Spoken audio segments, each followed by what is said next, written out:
kedatangan para hadirin dan saya selaku moderator bagi program ini, ya, Dr. Siti Rafiq Abdul Hamid, mewakili pihak pengurusan Center for Teaching and Thinking, Kuliah of Education, IIUM berasa bertuah dapat bertemu di ruang cyber bersama tetamu jemputan serta bersama 2 orang tokoh ilmuwan negara dari Universiti Kebangsaan Malaysia, ya. Dan mereka telah dijemput khas bagi berkongsi pandangan serta ilmu yang bermanfaat mengenai perkembangan falsafah pendidikan negara kita, ya. Di sini saya berusaha hati untuk memperkenalkan penceramah jemputan kami, iaitu yang berbahagia Profesor Datuk Seri Dr. Awang Sarian, yang kini bertugas sebagai pengarah Institut Alam Tamadun Alam Tamadun Melayu, minta maaf banyak sangat dia punya kesilapan sebutan, ya, UKM. Dan jemputan yang kedua adalah Profesor Emeritus Datuk Dr. Teo Kok Siong, selaku Fellow Penyelidik Utama Institut Kajian Etnik UKM, yang akan menyampaikan ceramah mereka yang berkaitan dengan falsafah pendidikan negara dari pelbagai aliran. Maka dengan itu, insyaAllah saya membacakan sedikit latar belakang Profesor Datuk Seri Haji Awang Sarian. Basically berasal daripada negeri Johor. Datuk kita adalah merupakan pengerusi lembaga pengelola DBP sebelum ni, ya, pengarah Institusi Alam dan Tamadun Manusia pada masa kini. Dan sebelum ini banyak memegang jawatan di pelbagai di pelbagai institusi dan juga badan kerajaan ataupun di luar negara dan di dalam negara, ya. Dan pernah bertugas di UIM ISTEC, ya. Kemudian beliau pernah juga bertugas di Brunei, Universiti Brunei Darussalam, menjadi profesor tamu di Goethe Universitat Frankfurt, Jerman, di Universitas Sumatera Utara Indonesia, Profesor Ajung di UPSI, UUM, UKM dan UPM, ya. Dan juga beliau merupakan Profesor Kehormat Pendidikan Bahasa dan Kebudayaan Beijing, Foreign Studies University, dan juga karyawan ulung UNIZA dan perunding seberang laut bahasa Melayu, ya, Kementerian Pendidikan Singapura. Dan syarahan serta kertas samina beliau pernah dibentangkan di Australia, Belanda, Brunei, Russia, Singapura, Sri Lanka, Thailand dan United Kingdom. Selain daripada pelbagai ceramah yang beliau telah sampaikan di Malaysia sendiri, ya. Dan karya beliau meliputi 50 buah judul buku ilmiah, buku umum, buku teks, kamus dan juga antologi puisi serta lebih daripada 500 makalah dan bab dalam buku, ya. Dan dia pernah dianugerah pelbagai anugerah, hadiah bahasa. Kalau saya nak sebutkan di sini memang panjang lah, ya. Dan telah saya ringkaskan, beliau telah diberikan darjah Seri Mahkota Wilayah bergelar Datuk Seri daripada Yang di-Pertuan Agong kita, ya.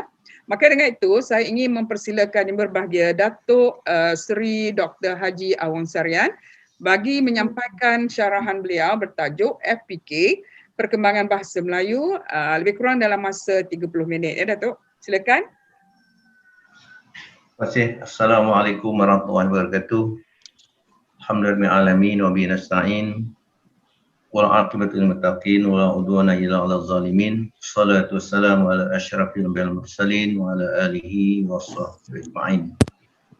Terima kasih kepada Usmadia Rafiah selaku pengurusi pada petang ini, rakan panel Profesor Emeritus Datuk Kok Siong, Profesor Rosnani Hashim dan rakan-rakan lain yang berada dalam ruang webinar ini.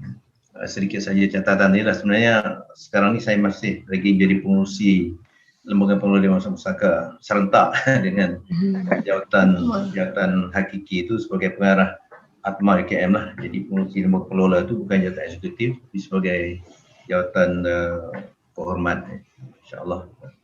Baik, ya, apabila kita berbicara tentang soal perkembangan bahasa Melayu dalam konteks sistem pendidikan yang hingga kini dalam keadaan yang boleh dikatakan masih cacat merbau oleh sebab pelbagai aliran yang wujud, menyebabkan soal dasar negara, khususnya soal perpaduan kebangsaan dan juga soal untuk menjadikan bahasa Melayu sebagai bahasa ilmu yang unggul, itu hingga kini sudah 64 tahun menjelang 65 tahun kemerdekaan, kita dapati berlaku keadaan yang perlu memuaskan, bahkan tidak menyenangkan. Ini saya kira kesan daripada pelajaran yang tidak kita ambil dari sejarah yang lampau dan sekarang telah berlaku dalam sistem pendidikan negara. Jadi saya akan menyusul galurkan sejarah perkembangan bahasa Melayu dalam konteks sistem pendidikan negara secara ringkas dan akhirnya menimbulkan isu-isu dan barangkali juga penyelesaian yang patut dilakukan untuk kita mengatasi masalah kecelaruan atau kecacamarbaan dalam sistem pendidikan kita yang masih berlangsung. Nah, memang dalam konteks bahasa Melayu sebagai bahasa unggul di rantau ini, saya kira tidak perlu dipanjang lebarkan. Catatan sejarah di sana sini ditulis, diceramahkan oleh para sarjana bahawa bahasa Melayu memang telah menjadi bahasa unggul sebagai bahasa perantaraan, lingua franca, dan bahkan catatan pendeta besar dari China pada zaman dinasti Tang abad ke-7 iaitu I Ching. Catatan menunjukkan bahawa bahasa Melayu telah memainkan peranan sekurang-kurangnya dalam tiga ranah utama. Pertama sebagai bahasa pentadbiran di wilayah Sriwijaya yang cukup luas. Sebelum munculnya Melaka, Sriwijaya lah yang mewakili kerajaan Melayu tua yang menggunakan bahasa Melayu sebagai bahasa pemerintahan atau pentadbiran di seluruh wilayah jajahannya. Juga yang kedua sebagai bahasa pengajian, kerana catatan I Ching menunjukkan bahawa bahasa Melayu telah pun digunakan sebagai bahasa pengantar dalam pengajian agama Buddha pada waktu itu, pada abad ke-7 sebelum kedatangan Islam, zaman pra-Islam. Itu menjadi satu asas atau tapak permulaan apabila Islam datang, bahasa Melayu memang telah sedia berperanan sebagai bahasa ilmu. Dan yang ketiga sebagai bahasa perdagangan. Saya masih ingat dalam kunjungan saya ke Sri Lanka, pengarah Arkib Negara menunjukkan sekeping peta lama, menunjukkan hubungan perdagangan, hubungan antara kerajaan Melayu tua Sriwijaya dengan kerajaan tua Sri Lanka. Jadi bahasa Melayu sudah digunakan dalam tiga ranah penting. Hanya soal catatan adakah bahasa Melayu telah diajarkan secara formal, itu memang tidak jelas catatannya. Bahkan hingga pada zaman awal kedatangan Inggris, pada zaman Stanford Raffles datang ke Singapura pada abad 19, Abdul Munshi mencatat pernyataan dibuat oleh seorang Lebay Abdul Razak namanya pada Stanford Raffles bahawa adat orang Melayu mengajarkan Al-Quran dahulu, kemudian barulah boleh belajar bahasa Melayu. Jadi barangkali sudah ada kelas formal bahasa Melayu pada zaman awal kedatangan Inggris, tetapi formal dalam konteks berinstitusi seperti wujudnya sekolah, bilik darjah sebagainya, itu saya kira belum jelas. Tetapi dapat kita duga apabila menginsafi bahasa Melayu menjadi bahasa perantaraan ilmu tinggi, ilmu akidah, ilmu syariat, ilmu tasawuf, bahkan muamalat, munakahat, sirah, qiraah dan sebagainya. Tentulah bahasa Melayu itu juga turut diajarkan, tetapi secara bersepadu, barangkali tidak secara formal sebagai satu mata pelajaran. Secara jelas bahasa Melayu baru menjadi mata pelajaran dan juga satu aliran apabila penjajah dalam zaman kemerdekaan, dalam zaman pra-kemerdekaan, dalam zaman penjajahan Inggris telah mula dibuka cawangan sekolah Melayu dari Penang Preschool pada tahun 1812 itu. 1821, dan kemudian bercambah pula lah sekolah Melayu yang tentulah menggunakan bahasa Melayu sebagai bahasa penghantar keseluruhan mata pelajaran. Bercambah di negeri-negeri Melayu yang lain, termasuk kemudian negeri Melayu tak bersekutu dan juga negeri Selat.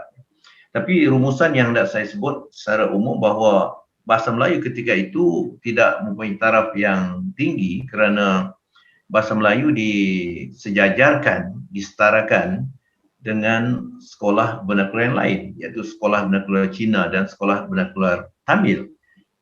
Sekolah Inggeris, sekolah yang unggul, sekolah yang dibuka untuk anak-anak elit, anak-anak aristokrat, sedangkan untuk anak-anak biasa masyarakat Melayu biasa itu dihantar ke sekolah Melayu. Dan fakta yang menarik tapi cukup melukakan saya kira ialah catatan rasmi beberapa laporan kerajaan Inggeris sendiri tentang pendidikan sekolah Melayu, yang antara lain mencatat bahawa pendidikan sekolah Melayu tidak lebih untuk menjadikan anak-anak Melayu itu lebih pandai sedikit sebagai petani dan nelayan, lebih pandai sedikit pada ibu bapanya, tetapi masih tetap sebagai petani dan nelayan.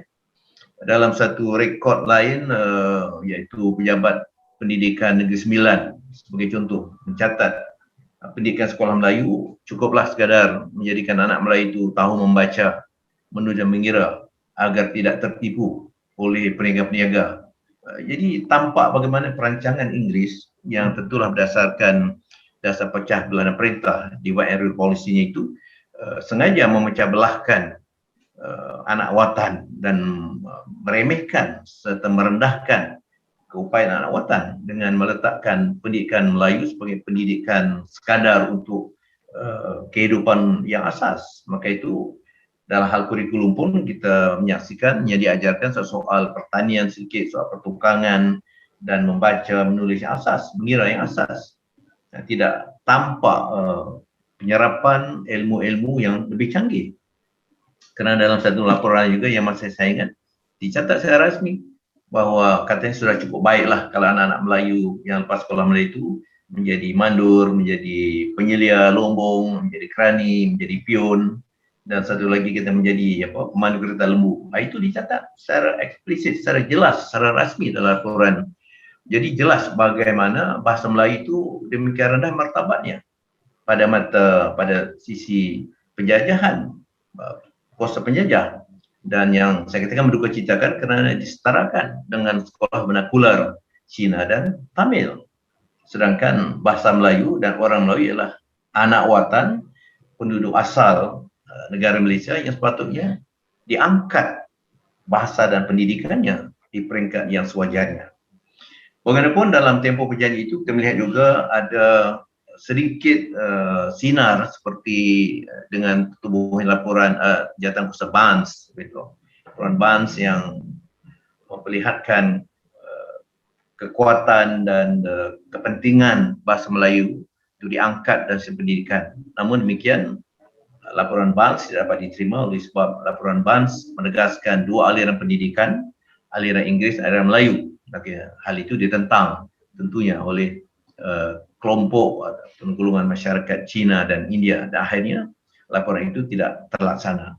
Hanya pada tahun 1956 baru tampak sinar yang benar-benar menyerlah apabila Jawatankuasa Pendidikan Razak yang melahirkan laporan atau pernyataan Razak tahun 56 itu dengan secara jelas meletakkan bahasa Melayu sebagai bahasa utama dalam sistem pendidikan. Sewaktu itu digunakan istilah bahasa besar, bahasa utama, main medium of instruction. Jadi itu jelas dalam pernyataan Razak. Supaya akhirnya perpaduan kebangsaan akan dapat dicapai.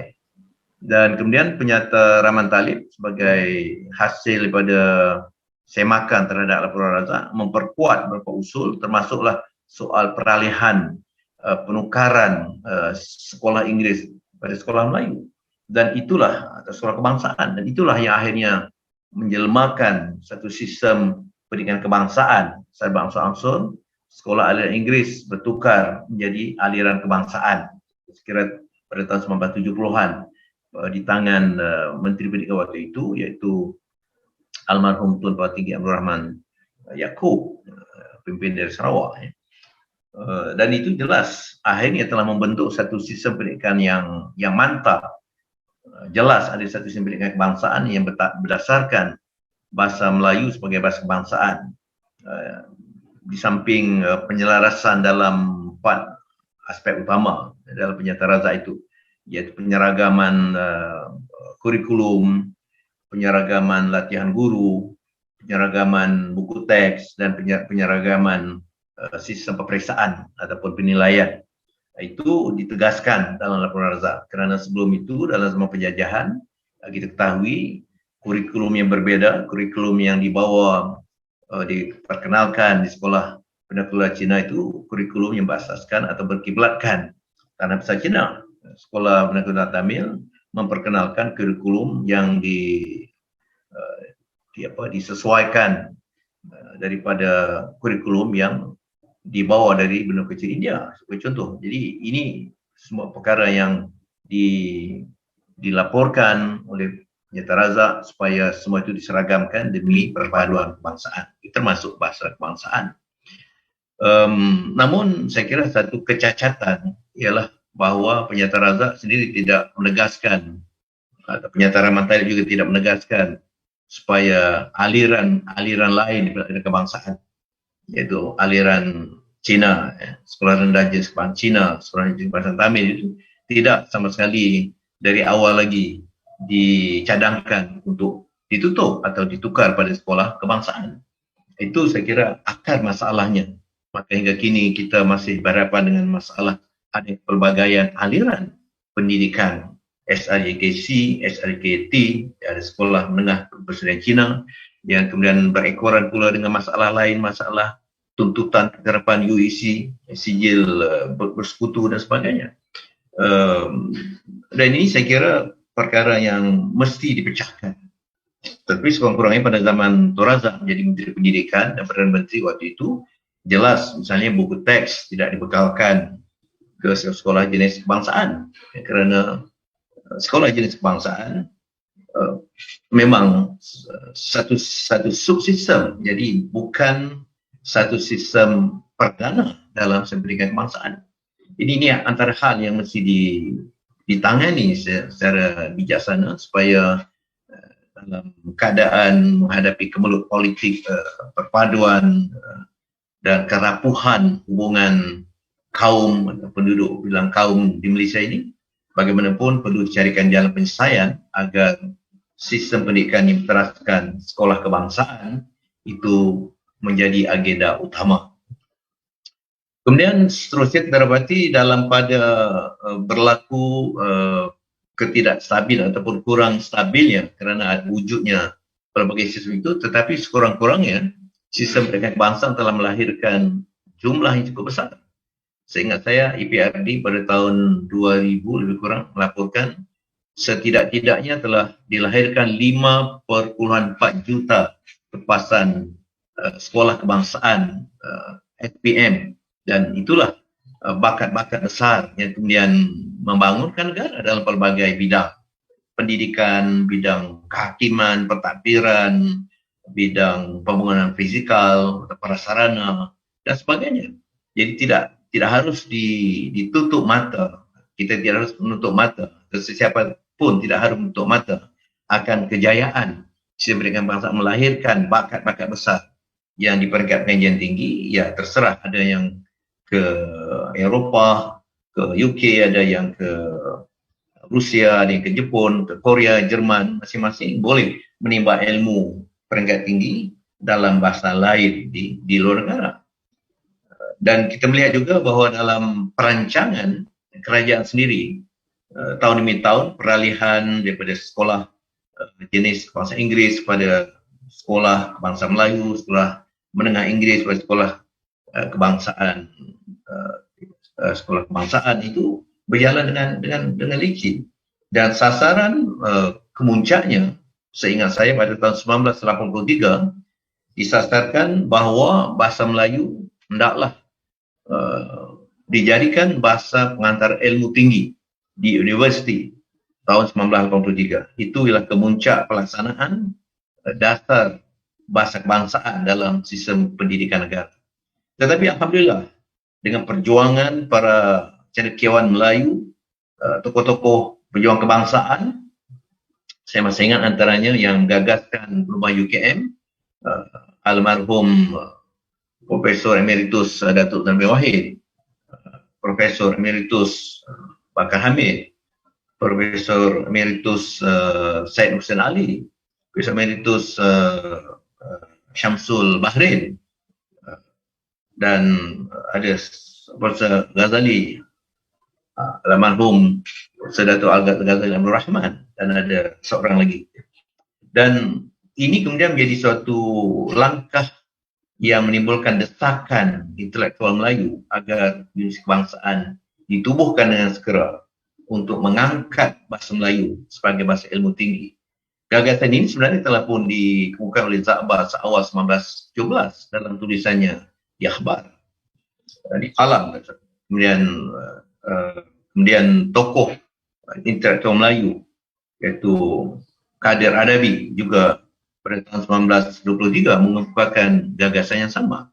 Maka dengan tertubuh UKM pada tahun 1970, kita melihat bagaimana sasaran untuk menjadikan bahasa Melayu sebagai bahasa ilmu tinggi telah pun 13 tahun lebih awal dapat dibuktikan kerana UKM menggunakan bahasa Melayu sebagai bahasa pengantar termasuk dalam bidang perubatan. Dan ini saya menjadi saksi hidup kerana kumpulan pertama pelajar perubatan UKM tahun 1973 itu seangkatan dengan saya. Hanya saya tidak masuk perubatan, saya masuk IBKKM, Institut Bahasa Kesusastraan dan Budaya Melayu, di bawah Profesor Syed Nakim Al-Atas waktu itu.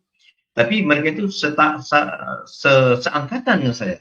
Dan saya tahu benar, pada tahun pertama mereka tinggal di kolej pertama di Pantai Baru dan mereka memang berkuliah dalam bahasa Melayu. Dan saya sampai sekarang mengatakan belum pernah tersiar di mana-mana media adanya pesakit yang mati kerana dirawat oleh doktor yang lulus dalam bahasa Melayu. Itu satu bukti bahawa bahasa Melayu telah mampu menjadi bahasa Melayu tinggi. Dan berikutan dengan itu, apabila pada tahun 1970-an dikuatkuasakan dasar bahasa kebangsaan di semua IPT, maka kebanyakan IPT patuh pada dasar itu, termasuk Melaya. Inilah antara jasa besar almarhum Profesor Diraja Abu Aziz yang telah melancarkan gerakan pelaksanaan dasar bahasa kebangsaan di UM. Saya tahu kerana tokoh yang diberi amanah untuk menggerakkan pelaksanaan itu, salah seorangnya yang utama ialah Profesor Emeritus Dato' Asmah Haji Omar yang masih ada hingga kini. Dan dengan gerakan itu, terbati UM sendiri telah mula menggunakan bahasa Melayu sebagai bahasa utama dalam kebanyakan kursus atau kuliah. Mungkin juga lah IPJP yang lain. Tetapi mendung kemudian berarak tiba apabila pada tahun 1995, seingat saya, Perdana Menteri waktu itu, Tuan Mahathir mengarahkan kursus-kursus teknikal pun STEM, sains teknologi, diajarkan, kejuruteraan juga, perubatan diajarkan atau dikuliahkan dalam bahasa Inggeris. Gerakan besar-besaran ketika itu, termasuk saya juga, kami menentang, dan waktu itu adalah dalam pimpinan negara yang masih bersimpati dan akhirnya arahan itu tidak jadi dilaksanakan. Tetapi tahun 2002 kita menyaksikan bagaimana gagasan PPSMI, pengajaran sains dan matematik dalam bahasa Inggeris, diusulkan oleh Perdana Menteri yang sama dan dilaksanakan dalam tempoh lebih kurang setahun kemudian tahun 2003.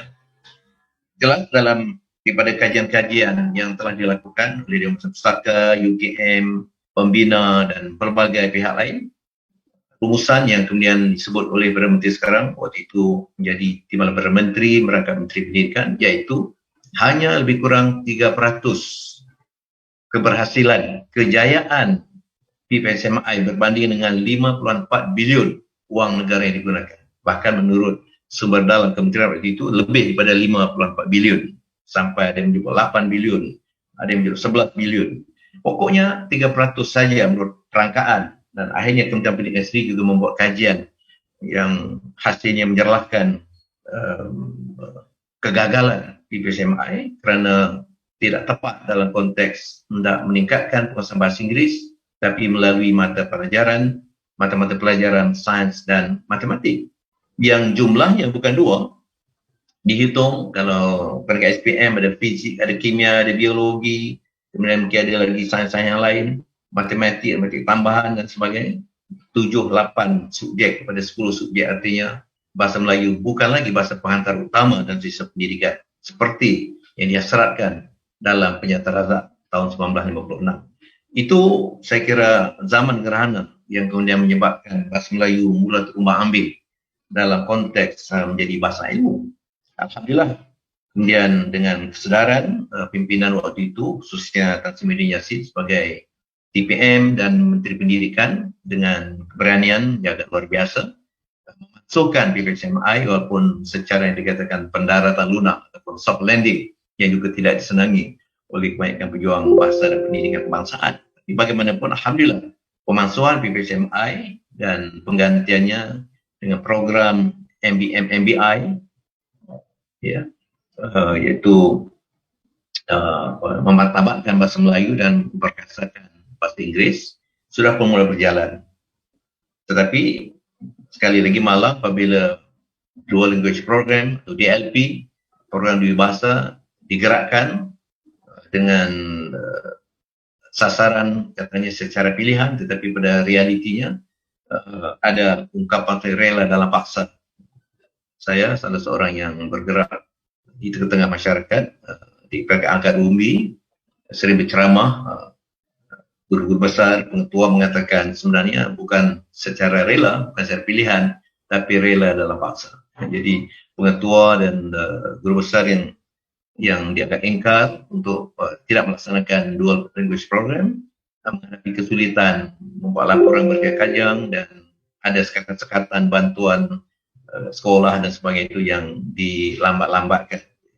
Ini jelas menunjukkan bagaimana bahasa Melayu dikatakan nasibnya itu seperti batu besar yang ditolak ke atas oleh Sisyphus, sudah hampir sampai di puncak bukit dan hampir melirik di lereng satu lagi, ditekan oleh dewa dari atas. Dan demikianlah kerja kita sepanjang masa berpuluh tahun, menolak batu ke puncak bukit, kemudian ditekan oleh dewa di atas. Siapa dewa di atas itu wallahu alam.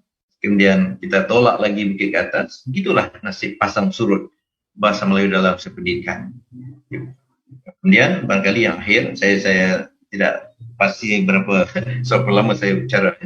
Mungkin ada berapa minit lagi, Tuan-Tuan Pengerusi.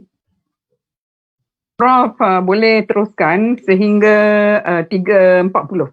Baik. Tadi mula 3.11 kan? Kurang 10 minit lagi lah. Ya, betul. Baik.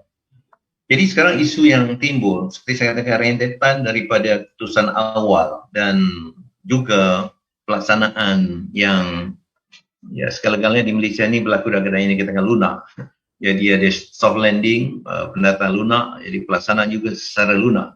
Tapi rupa-rupanya kelunakan ini tampaknya kadang-kadang disalah tafsirkan ataupun disalahgunakan oleh golongan tertentu sehingga seakan-akan tidak mungkin katanya sekolah berbagai aliran itu ditiadakan.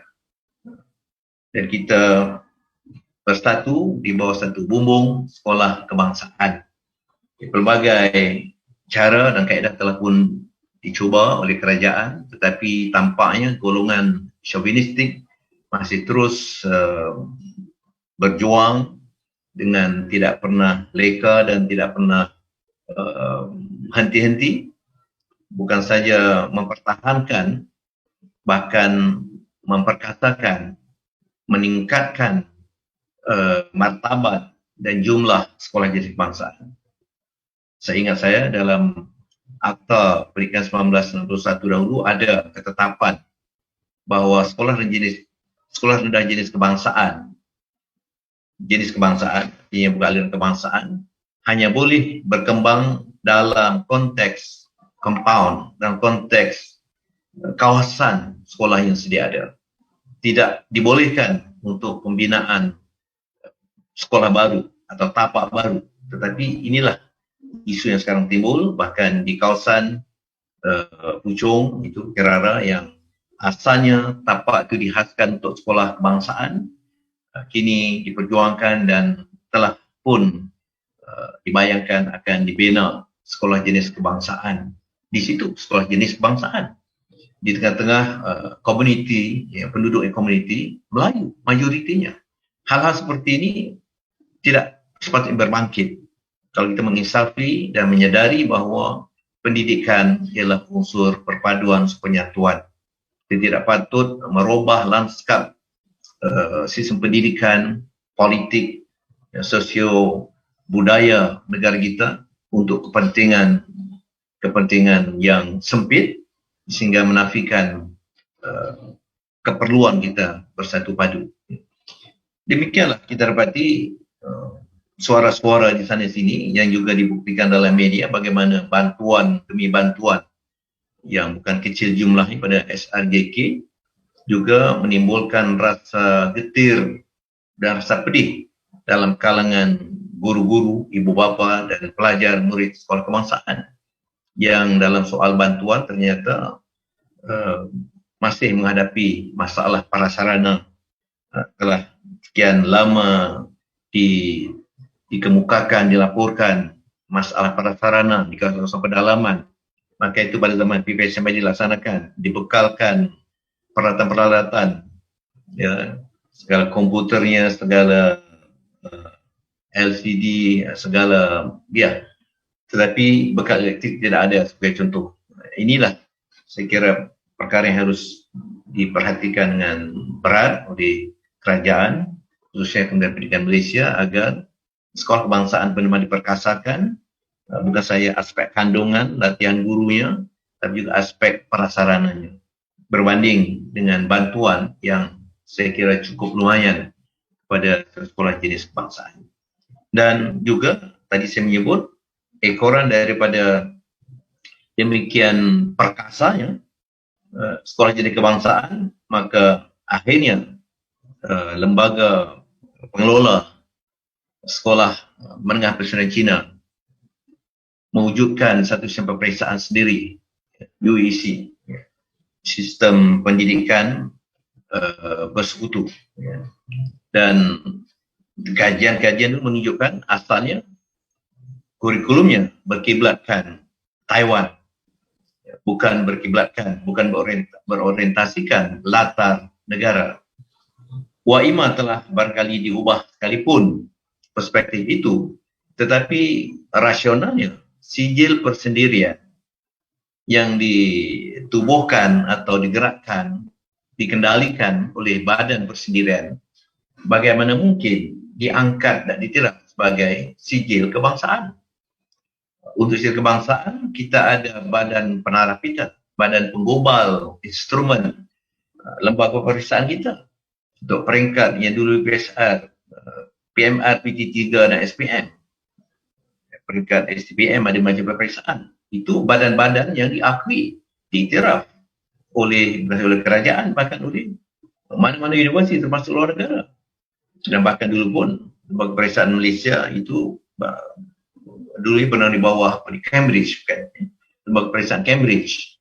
Dan itu badan-badan yang berwibawa. Tetapi tiba-tiba lembaga pengelola sekolah menengah perseorangan Cina mengadakan pemeriksaan dan mendesak supaya sijil mereka diiktiraf dengan menafikan keperluan soal penguasaan bahasa kebangsaan, soal sejarah negara kita, dan sampai sekarang pun masih sangat kabur pada kita kerana dari kajian-kajian yang cuba kita lakukan, kita tidak mendapat gambaran yang sebenarnya apakah sebenarnya yang diajarkan di sekolah menengah perseorangan Cina. Guru-guru yang mengajar di situ pun kami tanya pun tidak dapat memberikan gambaran sebenarnya. Ini menimbulkan kesangsian, dan kesangsian ini tentu sesuatu yang berasas yang menyebabkan kita tidak dapat menerima adanya satu subsistem yang merobekkan sistem arus perdana, sistem kebangsaan.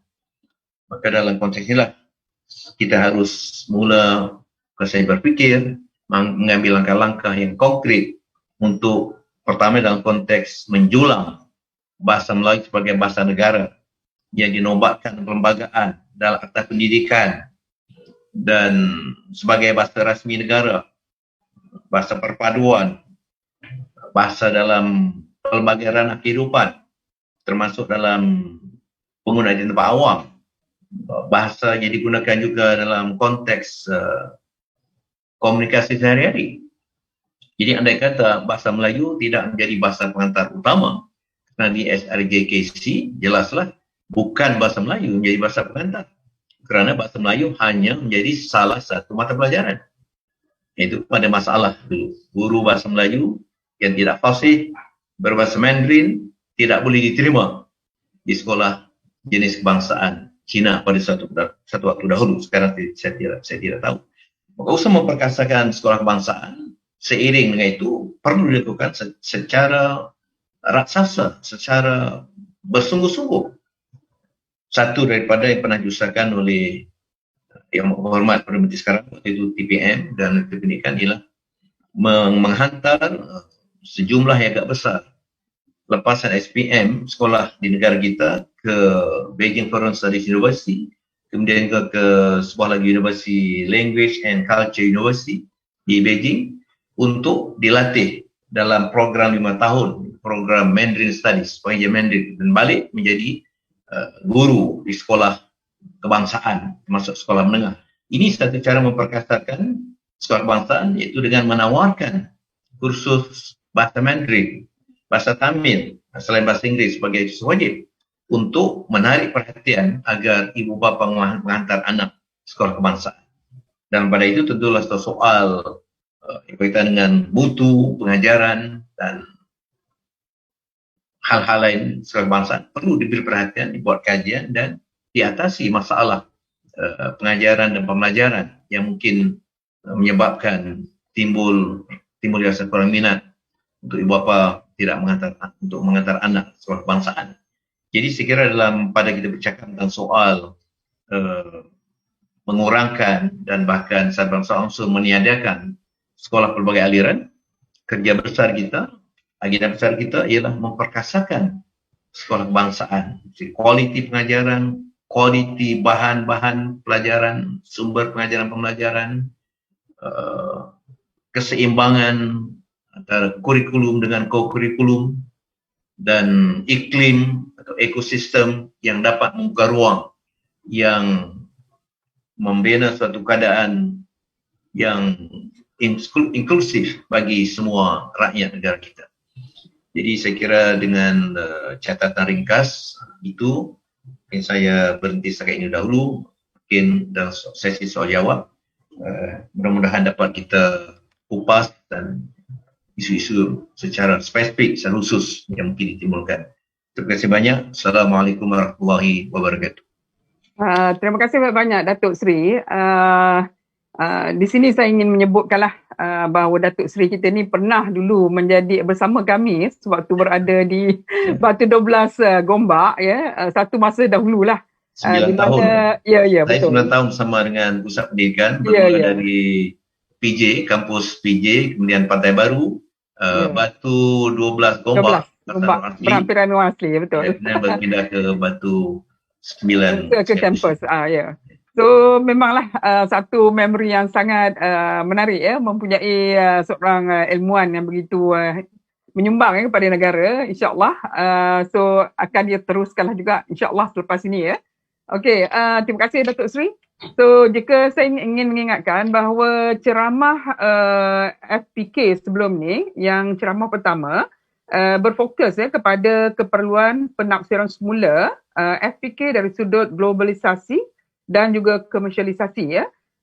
Manakala ceramah kedua berfokus kepada FPK dari sudut pandangan Islam dan juga definisi konsep sejahtera dalam konteks SDG ataupun kelestarian, ya. Maka ceramah yang ketiga pada hari ini berfokus kepada FPK dan yang baru disampaikan oleh Datuk Seri sebentar tadi, perkembangan bahasa Malaysia dalam konteks merentas kurikulum dan juga pendidikan nasional, ya. Bagaimana FPK dan sistem pendidikan ke pelbagai aliran bagi tujuan integrasi nasional akan disampaikan oleh penceramah kita yang kedua. Suka ingin saya ingatkan di sini sebarang persoalan yang ingin ditanyakan kepada kedua-dua penceramah kami ini boleh dibuat di chat room, di chat room Zoom. Boleh letakkan di sana atau di di YouTube, ya, siaran YouTube, dan akan kita kumpulkan sehingga di akhir siaran, ya, insya-Allah. So untuk itu saya ingin beranjak kepada mempersilakan penceramah kedua, iaitu Prof Emeritus Datuk Teo Kok Siong, Datuk Teo Kok Siong, iaitu fellow penyelidik utama Institut Kajian Etnik kita, UKM, dan beliau akan menyampaikan ceramah yang bertajuk penyelesaian pendidikan pelbagai aliran, masih lagi dalam konteks FPK, ya. Untuk itu saya ingin memperkenalkan latar belakang beliau sedikit. Prof. Dr. Teo Kok Siong, tak disebutkan di mana kelahirannya, tempat kelahirannya. Di mana? Kelantan. Orang Kelantan. Okey. No wonder bahasa Malaysia sangat fasih ya. Okey, jawatan pertama beliau adalah seorang tutor yang dilantik pada tahun 1982. Terkini beliau adalah fellow utama, tarikh lantikannya pada tahun 2019 secara kontrak. Kemudian jawatan di Fakulti UKM iaitu di Institut Kajian Etnik iaitu kita, merupakan fellow utama, dan juga Institut Alam dan Tamadun Melayu ADMA. Beliau merupakan fellow utama bersama ya. Kemudian bidang pengkhususan beliau adalah dalam aspek sosiolinguistik dan juga sosiologi bahasa. Beliau mempunyai latar belakang pendidikan yang pertama iaitu sarjana muda sastra dari Universiti Melaya pada tahun 1982, kemudian sarjana pensuratan Universiti Kebangsaan Malaysia tahun 86, Masters of Arts dari University of California at Berkeley, USA tahun 1991. Begitu juga ya diteruskan dengan Dr. Philosophy dari University of California, University yang sama iaitu at Berkeley, USA tahun 1993. Jadi kalau kita lihat latar belakang beliau dalam bidang bahasa ni memang cukup hebat lah ya. Dari sudut seperti juga dengan Datuk Seri kita sebelum ni ya, penerbitan beliau cukup hebat juga ya, dari segi penerbitan buku, dia peranakan Chinese of Kelantan so diterbitkan pada tahun 2003, manakala 2007 Sosiolinguistik dan Bahasa Melayu. Memang saya rasa mesmerize kerana seorang berbangsa Tionghoa membuat kajian yang cukup mendalam dalam bahasa Melayu. Diikuti pada tahun 2019 Bahasa dan Masyarakat, 2020 Agama-Agama di Malaysia. Manakala bidang penyelidikan juga sama hebatnya ya, Islam, keseimbangan acuan di Malaysia, kepelbagaian agama dan pengaruh sosiologikal ke atas kesepaduan nasional di Malaysia ya. Kemudian kajian baseline kebolehsaksanaan sekolah satu aliran di Malaysia. Beliau juga merupakan Board of Studies iaitu penilai dalam dan luar Malay Language for International Communication, kuliah for Languages and Management KLM, and then Universiti Antarabangsa Islam Malaysia berpusat di Pagoh ya. Kemudian juga beliau merupakan penasihat akademik Citra. Kemudian di Universiti Kebangsaan bertempat di Universiti Kebangsaan, juga merupakan penasihat kajian sejarah ketenteraan Angkatan Tentera Malaysia ATM ya, ahli lembaga pengarah Majlis Profesor Negara 2019 hingga terkini ya, dan juga beliau merupakan Profesor Adjung Universiti Kebangsaan Universiti Islam Antarabangsa Malaysia daripada tahun 2020 hingga kini. Okey. Manakala anugerah, banyak anugerah yang diterima di sini. Pemertabat Bahasa Melayu pada tahun 2012, kemudian ikon Pejuang Bahasa Melayu 2015, ikon Patriotik Sempena Sambutan Bulan Kebangsaan tahun 2017 ya, anugerah Bitara Bahasa Melayu 2018 daripada Universiti Kebangsaan Malaysia ya. Beliau juga terlibat dalam kertas dasar dan polisi ya, dari yang berjudul Majlis Penasihat Kebangsaan Malaysia pemerkasaan Sekolah Kebangsaan dalam Dasar Pendidikan Kebangsaan. Kemudian yang keduanya ialah yang ni saya tak pasti ya, Jurukarya Seksyen 13A Akta Pendaftaran Kelahiran dan Kematian ya. Okey.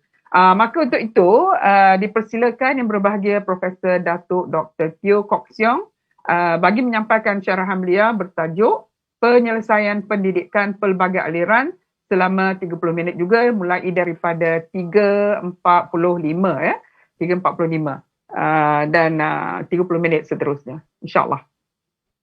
Dipersilakan.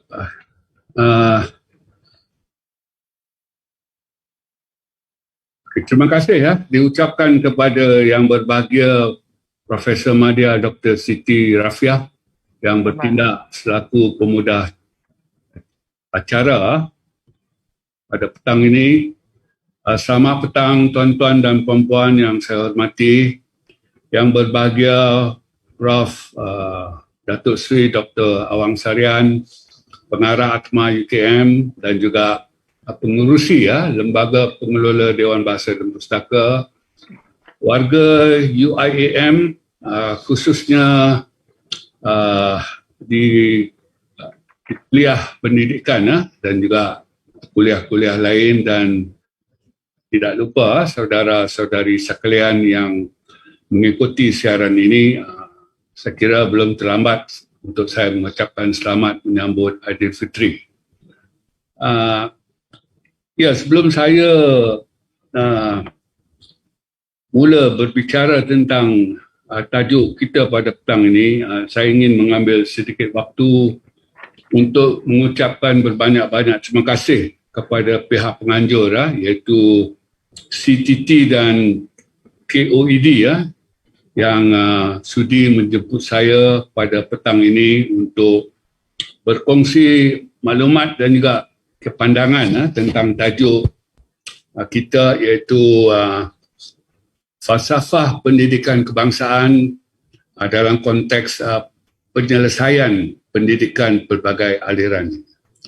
Dan saya kira kupasan saya tentang tajuk ini, sebenarnya kupasan saya ini ingin meninjau sejauh manakah warga negara kita, khususnya anak bangsa kita, setelah melalui sistem pendidikan negara kita ni yang bersifat pelbagai aliran ini, lebih-lebih lagi pada peringkat sekolah rendah ini. Jadi saya ingin melihat sejauh mana anak bangsa kita ini berjaya memberi sumbangan terhadap kesejahteraan dan juga kemakmuran masyarakat dan negara. Dan untuk kesejahteraan ini, saya kira ia merujuk kepada sama ada rakyat puas hati ataupun gembira tentang pencapaian matlamat jangka masa panjang sistem pendidikan kita itu, khususnya dilihat dari segi nilai penyatuan yang ada di dalam itu. Dan saya kira kemakmuran ia lebih kurang samalah dengan kesejahteraan. Ia merujuk kepada kejayaan negara kita mencapai matlamat perpaduan itu, dan ini harus kita lihat dari segi mutu pendidikan dalam sistem pendidikan kita itu. Dan mutu di sini saya ingin rujuk kepada nilai penyatu paduan dalam sistem dalam sistem pendidikan negara kita. Dan saya kira kedua-dua ini, kesejahteraan dan kemakmuran ini,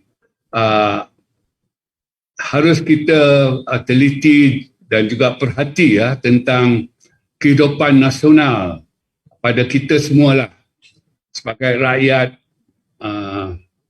dalam mencapai matlamat negara itu, iaitu kita harus mencapai sebuah komuniti nasional, maknanya satu komuniti yang bersatu padu. Dan yang terpenting dalam komuniti nasional ini dan dalam konteks kehidupan nasional ini ialah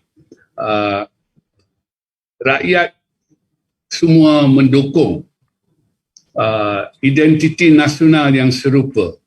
Dan saya kira identiti ini hanya boleh diperolehi dengan adanya nilai penyatuan yang tinggi pada sistem pendidikan kita. Jadi itulah lebih kurang yang saya akan sentuh dalam waktu setengah jam ini. Dan saya ingin bermula ataupun memulakan perbincangan kita pada petang ini dengan merujuk kepada Penyata Pendidikan BANS tahun 1950 ataupun tahun 1951. Dan melalui Penyata BANS ini terdapat dua saranan tentang sistem pendidikan kita. Pertama, penghapusan sekolah vernakular Cina dan Tamil.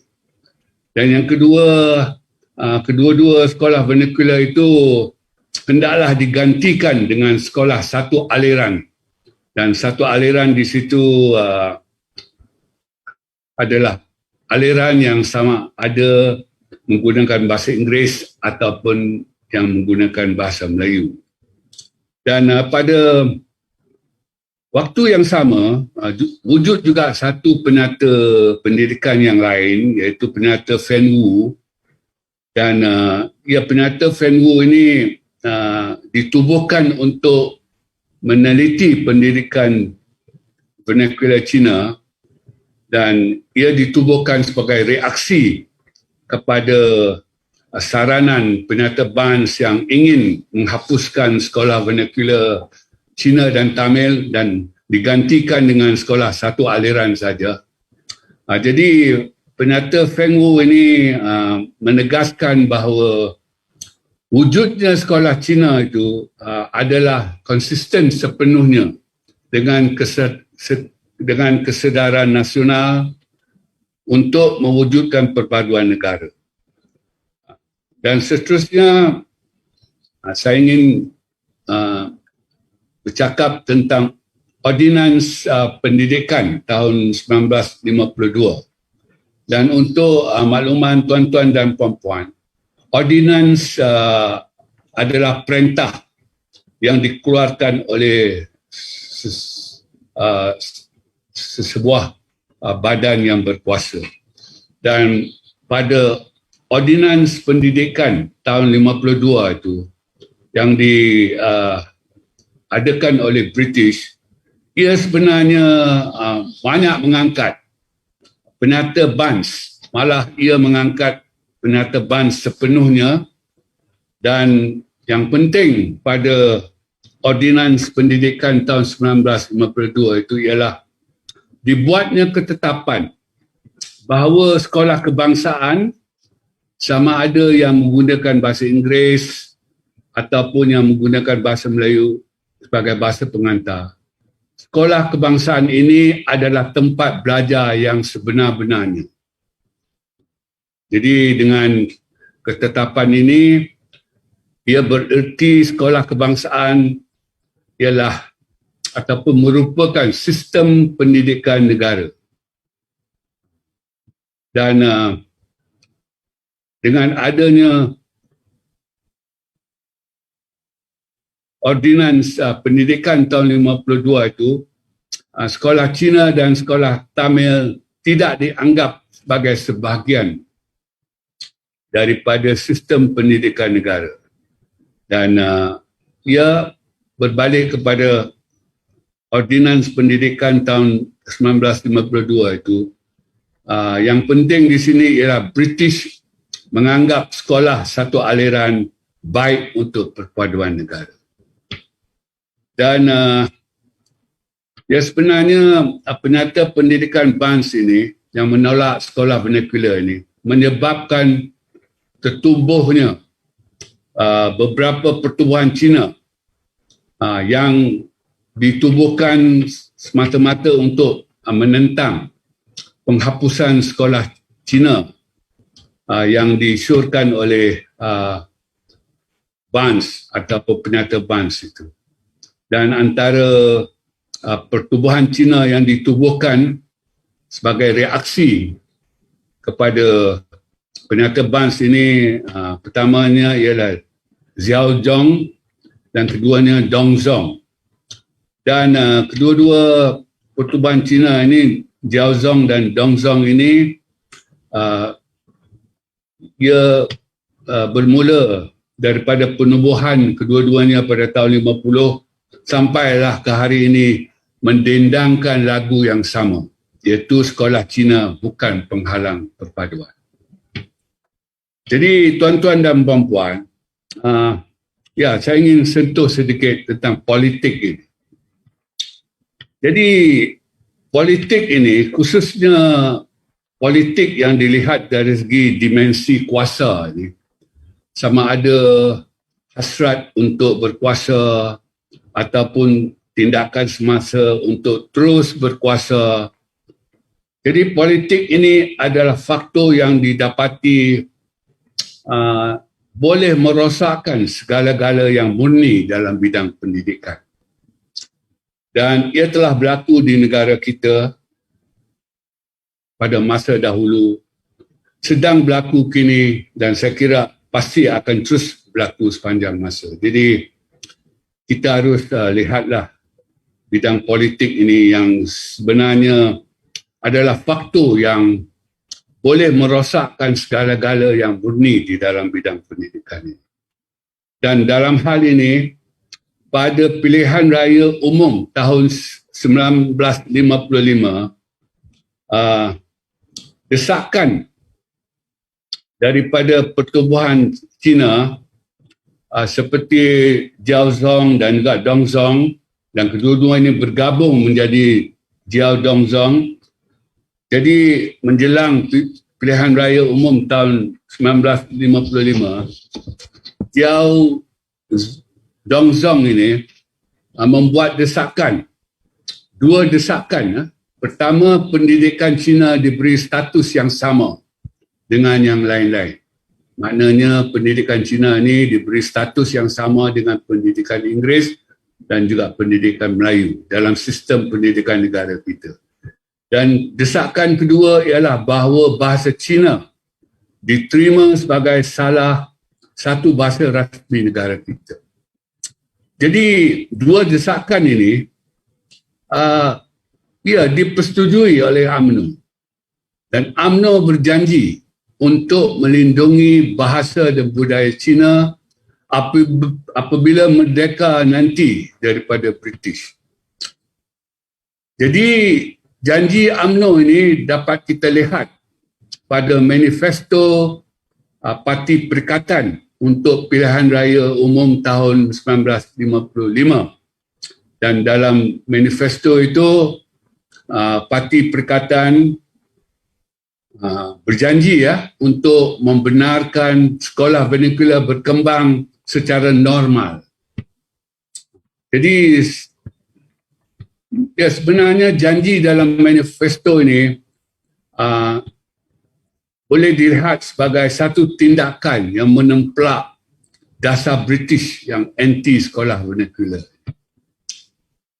Jadi tuan-tuan dan puan-puan, tidak cukup dengan janji dalam manifesto Parti Perikatan untuk pilihan raya umum tahun 55 ini.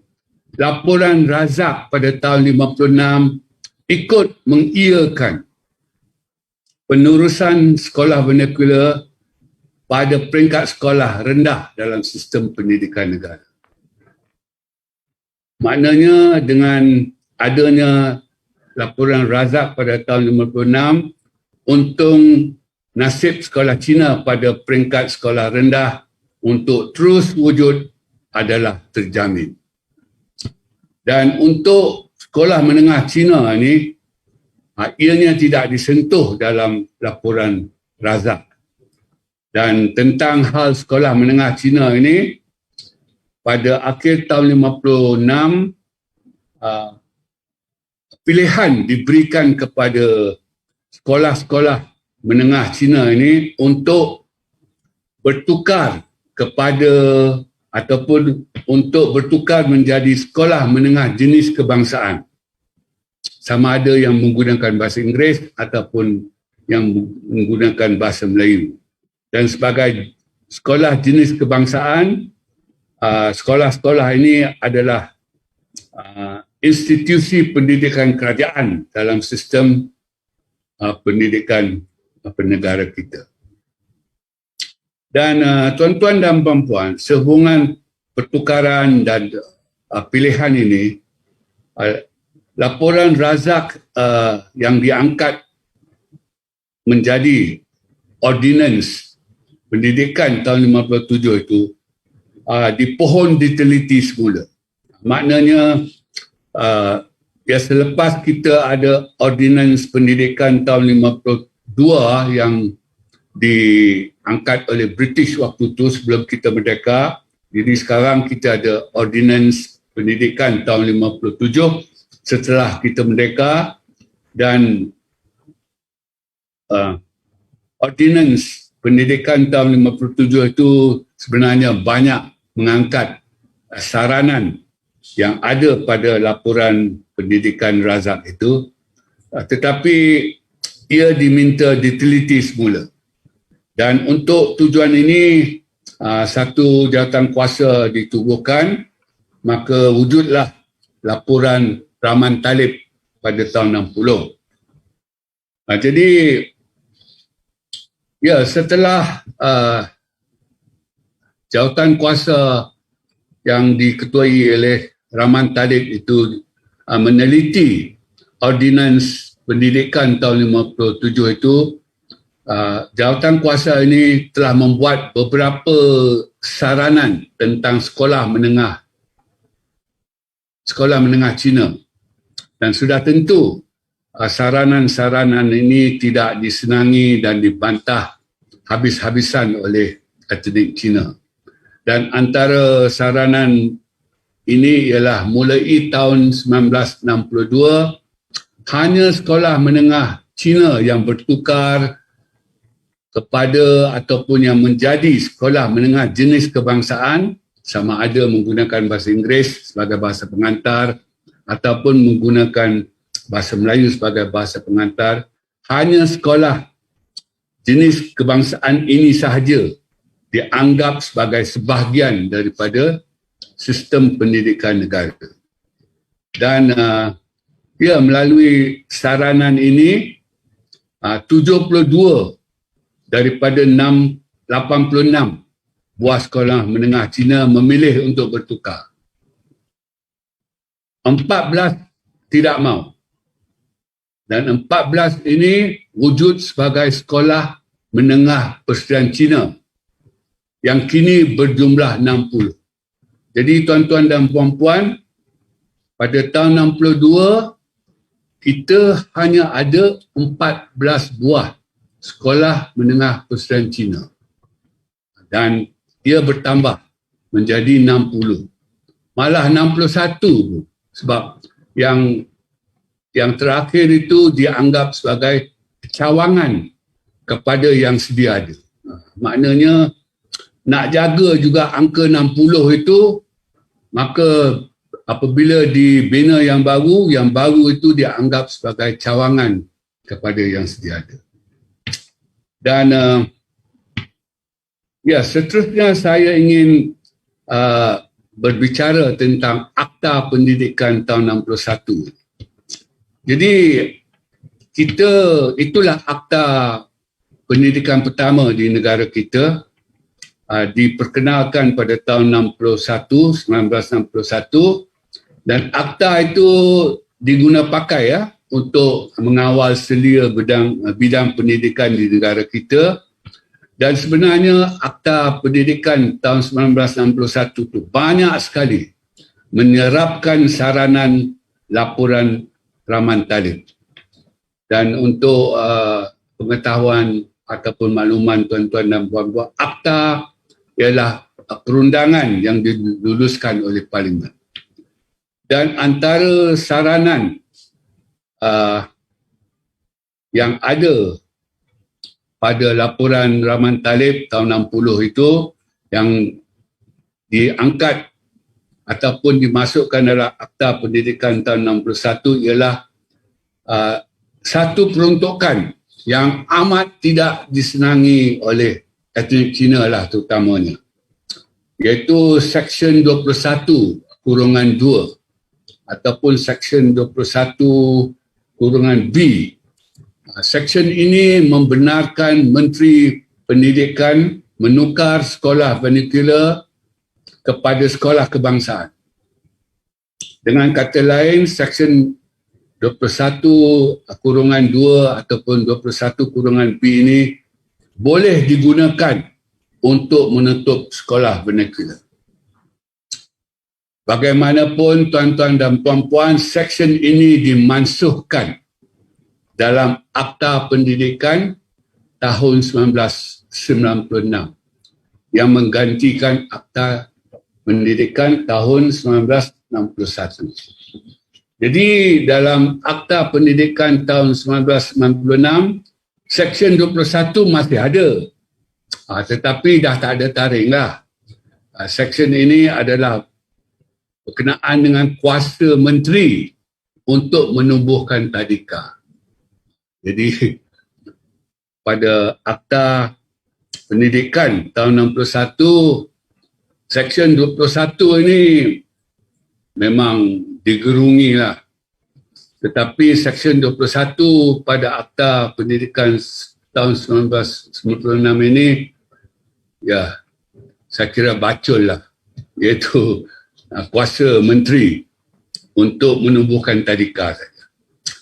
Jadi tuan-tuan dan puan-puan, demikian sedikit penerangan dan penjelasan tentang pendidikan berbagai aliran dalam sistem pendidikan negara kita. Dan kini tuan-tuan dan puan-puan, di peringkat sekolah rendah yang kesemuanya kita ada 7,780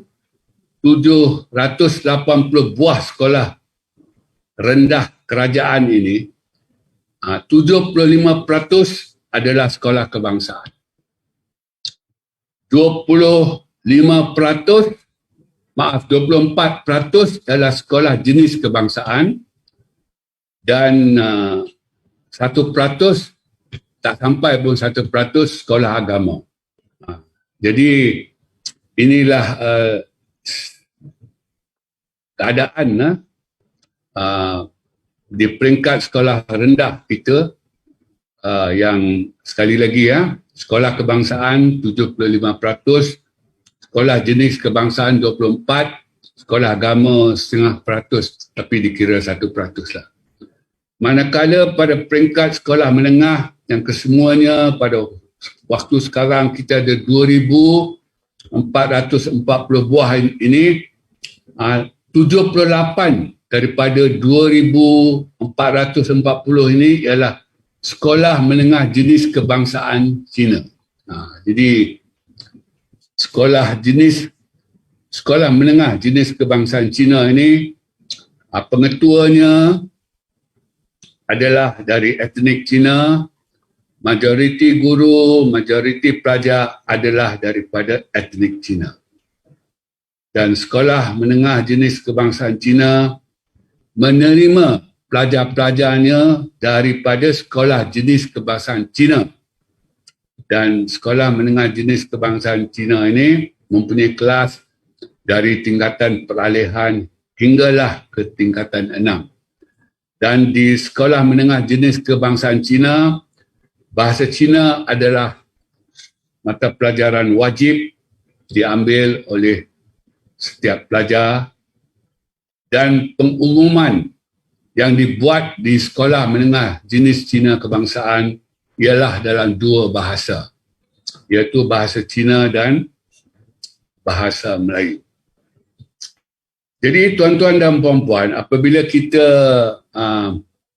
meninjau perkembangan pendidikan Cina di negara kita ini, kita dapati bahawa pendidikan Cina ini diperjuangkan bukan saja untuk melestarikan sekolah Cina, baik sebagai institusi pendidikan kerajaan, sama ada SJKC ataupun SMJKC, maupun institusi pendidikan swasta, iaitu sekolah menengah persediaan Cina. Pendidikan Cina di negara ini juga diperjuangkan dalam bentuk mahu menjadikan bahasa Cina sebagai bahasa rasmi negara, bersekali dengan bahasa Melayu. Jadi pendidikan Cina di negara ini ada 2 matlamat. Satu untuk melestarikan pendidikan Cina itu, yang kedua untuk memperjuangkan dalam bentuk mahu menjadikan bahasa Cina itu salah sebuah bahasa rasmi bersama, bersekali dengan bahasa Melayu. Dan ini dapat kita lihat pada isu bahasa kebangsaan yang dibangkit untuk dipertikaikan oleh etnik Cina secara agresif sekali dalam beberapa pilihan raya umum, iaitu pada tahun 1965 59, kemudian pilihan raya umum tahun 1964 dan akhir sekali pada pilihan raya tahun 1969. Dan sehubungan ini kita semua tahu bahawa pilihan raya umum tahun 1969 telah mencetuskan rusuhan kaum 13 Mei tahun 1969. Walau bagaimanapun isu bahasa kebangsaan ini tidak dibangkit dalam pilihan raya umum tahun 1955. Ini telah saya sentuh sebentar tadi, iaitu kerana terdapat persetujuan antara pemimpin perikatan daripada kalangan UMNO dan MCA bahawa budaya dan bahasa Cina itu akan terus dilindungi apabila negara ini mencapai kemerdekaan daripada British nanti. Jadi tak disentuh pada pilihan raya tahun 55 sebab ada janji. Yang lain-lain semua disentuh. Dan desakan untuk menjadikan bahasa Cina sebagai salah satu bahasa rasmi negara tidak kedengaran lagi pada hari ini, khususnya secara terbuka, dan ia bermula selepas rusuhan kaum 13 Mei tahun 1969. Ini kerana mulai tahun 1970 perbincangan tentang bahasa kebangsaan yang mempunyai unsur hasutan. Jadi ini boleh menyebabkan seseorang itu atau sesuatu pihak itu disabitkan dengan Akta Hasutan tahun 1948. Jadi tuan-tuan dan puan-puan, apakah penyelesaian isu ataupun masalah pendidikan pelbagai aliran yang tidak dapat dinafikan disebabkan oleh pendidikan Cina? Iaitu pendidikan Cina ini, maaf mau tak mau dilihat oleh banyak pihak sebagai duri dalam daging.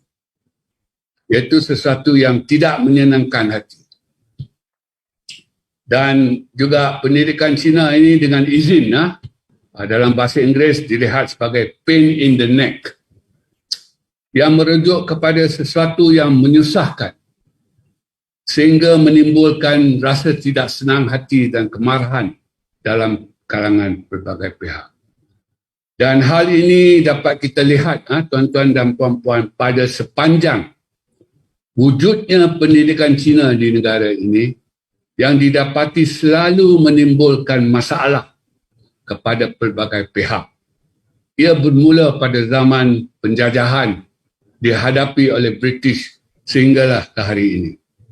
Dan pada saya, tuan-tuan dan puan-puan, ia akan terus wujud, malah dengan lebih parah lagi.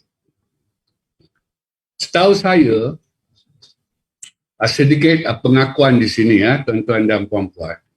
Daripada penglibatan saya dalam membantu satu pihak semasa menjelangnya pilihan raya umum 2008 di Kelantan, saya diberitahu bahawa jumlah sekolah jenis kebangsaan ini, dan dalam konteks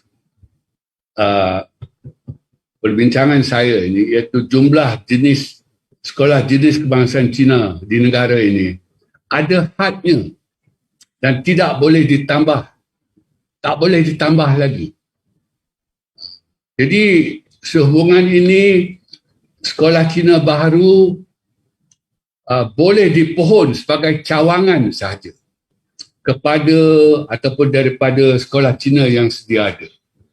Dan sebagai contoh, pada tahun 2008 di Kelantan itu, sekolah jenis kebangsaan Cina Pulai adalah sekolah cawangan kepada sekolah jenis kebangsaan Gua Musa. Jadi saya pun rasa pelik sekarang ini, kelihatan seperti had ini tidak ada lagi. Dan ini dapat kita lihat daripada pengumuman tentang kelulusan dan kebenaran untuk mendirikan sekolah jenis kebangsaan Cina yang baru. Dan juga kebenaran dan kelulusan memindah-mindahkan sekolah jenis kebangsaan dari satu tempat, dari satu negeri ke satu tempat lain ataupun ke negeri lain.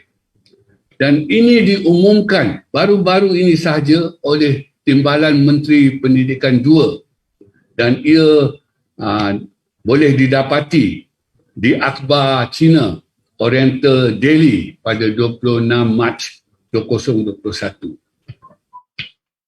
Dan kini sekolah jenis kebangsaan Cina baru mau dibina di kawasan etnik lain, dan ini dapat dilihat pada isu pembinaan sekolah jenis kebangsaan Cina di Seksyen 5 Bandar Kinrara yang terdiri daripada 95% penduduk Melayu. Seterusnya, tuan-tuan dan puan-puan, enrolment murid bukan Cina yang agak ramai, sekitar 18.5%, dan kadar ini rata-rata terdiri pula daripada anak-anak Melayu. Jadi enrolment ini kini giat digunakan, malah disalahgunakan untuk mempromosi kehebatan sekolah jenis kebangsaan Cina. Dan sehubungan ini, pengurusi Majlis Bahasa Cina Malaysia mendakwa bahawa dengan enrolment sedemikian, 18.5% murid bukan Cina yang rata-ratanya terdiri daripada anak-anak Melayu, maka sekolah jenis kebangsaan Cina adalah sekolah wawasan yang sebenarnya. Dan sekolah jenis kebangsaan patut dijadikan sekolah wawasan yang utama. Sebenarnya, sekolah jenis kebangsaan Cina tidak layak pun mengaitkan dirinya dengan projek sekolah wawasan. Ini kerana sekolah jenis kebangsaan Cina adalah pihak yang terang-terangan telah menggagalkan projek perintis 5 buah sekolah wawasan yang diperkenalkan pada tahun 1997 untuk dikembangkan kemudiannya di seluruh negara. Jadi, dan hujah enrolment ini juga diguna pakai, malah disalahgunakan oleh Timbalan Menteri Pelajaran 2 dalam mendakwa bahawa sekolah jenis kebangsaan Cina adalah contoh paling baik untuk projek sekolah amanah. Jadi tuan-tuan dan puan-puan, projek sekolah amanah ini menekankan kerjasama sekolah sebagai sektor swasta dengan masyarakat sebagai sektor swasta. Saya ada buat kesilapan tadi. Projek sekolah amanah ini menekankan kerjasama pihak sekolah sebagai sektor awam dengan masyarakat sebagai sektor swasta untuk meningkat prestasi akademik pelajar dan murid. Jadi ia tidak ada kena-mengena dengan enrolment murid dan pelajar dalam apa-apa dua bentuk. Jadi enrolment itu nampak sangat disalahgunakan untuk mempromosi kehebatan sekolah Cina ini. Dan satu lagi perkara, adanya polemik antara puak yang berpendidikan Cina ini dengan puak yang berpendidikan bukan Cina ini dalam sebuah parti Cina. Jadi polemik ini adalah berkenaan dengan proses pembentukan negara bangsa. Jadi yang puak yang berpendidikan Cina ini mau terus mengekalkan pekatnya identiti Cina itu dalam pembinaan negara bangsa. Sedangkan puak yang berpendidikan bukan Cina iaitu sekolah Inggeris ataupun sekolah Melayu ni berpandangan sebaliknya, iaitu tak perlu pekat lah etnisiti Cina itu dalam kita membentuk negara bangsa Malaysia ni. Jadi polemik antara dua puak ini yang berpendidikan Cina dengan yang berpendidikan bukan Cina ini adalah satu lagi bukti bahawa sekolah vernacular Cina ini bukan tempat yang sesuai untuk melahirkan warga negara yang mendukung nasionalisme Malaysia. Jadi tuan-tuan dan puan-puan, kini 95% anak Cina belajar di sekolah vernacular Cina. Dan dengan ini, etnik Cina Malaysia ini didominasi oleh puak yang berpendidikan Cina. Dan puak yang berpendidikan Cina ini didapati tidak mudah berkompromi dengan apa-apa sahaja yang bersifat bukan Cina. Jadi inilah masalahnya. Jadi ya saya mungkin ada sedikit lagi. Boleh saya teruskan? Boleh Prof. Boleh kita sampai 4.30 ya sebab Ya. 4.30. Okey, kini ada 3 pihak yang telah menyaman keabsahan sekolah vernacular ini dari segi perlembagaan persekutuan kita. Ada 3 pihak telah pun menyaman kerajaan. Dan bulan lepas kerajaan telah mengemukakan hujah pembelaan kepada Mahkamah Tinggi bahawa wujudnya sekolah Cina dan wujudnya sekolah Tamil ini, kedua-dua ini tidak pun bertentangan dengan perlembagaan persekutuan. Jadi dengan pendirian kerajaan yang sedemikian, mesejnya ialah sekolah vernacular berhak wujud dalam sistem pendidikan negara. Jadi saya kira apa-apa juga kita tunggulah keputusan muktamad Mahkamah Persekutuan. Setelah Mahkamah Tinggi membuat keputusan yang pasti akan dirayu oleh pihak yang kalah di Mahkamah Perayuan. Jadi saya kira dengan adanya penyelesaian di Mahkamah Persekutuan itu yang mendapati wujudnya sekolah Cina dan sekolah Tamil ini adalah tidak sah dari segi perlembagaan persekutuan, maka dengan itu kesemua sekolah vernacular ini yang lebih kurang sekitar 1,900 buah ini perlulah bertukar menjadi sekolah kebangsaan. Tetapi keputusan mahkamah ini, tuan-tuan dan puan-puan, bersifat dengan izin winner take all. Maknanya yang menang mendapat kesemuanya, yang kalah hilang segala-galanya. Jadi saya kira ini sajalah cara penyelesaian pendidikan pelbagai aliran di negara ini. Itu kalau menang. Kalau kalah, maka tidak ada penyelesaian kepada pendidikan pelbagai aliran dalam sistem pendidikan di negara kita. Dan sebagai kesimpulan, saya kira setelah ditinjau dari segi pemerhatian, sistem pendidikan kita yang terdiri daripada pelbagai aliran ini, lebih-lebih lagi pada peringkat sekolah rendah yang tak dapat dinafikan, telah memulakan polarisasi kaum, dan polarisasi kaum ini terus wujud di sekolah menengah, terus wujud di IPT, IPTA, IPTS dan mantap di tempat kerja. Jadi sistem pendidikan kita ini didapati tidak berjaya bagi saya. Melahirkan warga negara, khususnya anak bangsa yang dapat memberi sumbangan kepada kesejahteraan dan kemakmuran masyarakat dan negara. Maknanya masyarakat dan negara kita tidak gembira dengan pencapaian daripada sistem pendidikan kita itu yang tidak ada nilai penyatuan yang tinggi. Tak ada nilai itu.